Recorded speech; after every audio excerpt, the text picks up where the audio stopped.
Unit NMAX version 2 issue kay Moise kay nabanggaan daw sa kilid nya duda na ko wala ra bay buwak ang lens so ang casing siguro ani na damage kay nag-moist man sudlan og tubig.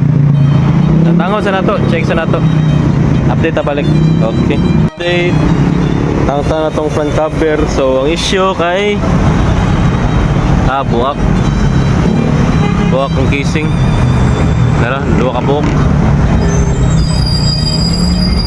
So ato sa buto no kung unsay maayo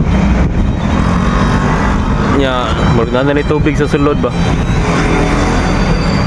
dugay-dugay na ni busing Utong months na yun. nga ina ni agay patay pas mo napa ba okay ba ni reflector ani murag daghan kining tubig sa sulod ba almost 2 months na no.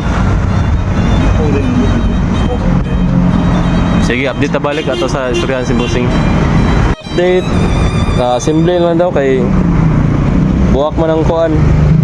Buwak ang katong bracket sa bracket niya dapit. So, assembly na lang para di na magbalik-balik. Sir, nara sir.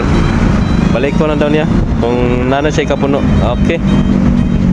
Sa katong wala day katultol sa mong shop.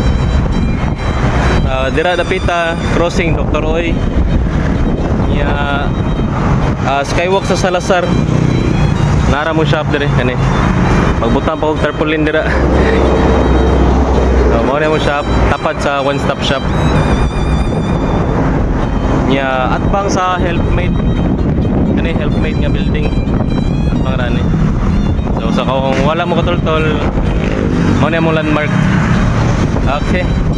Peace out.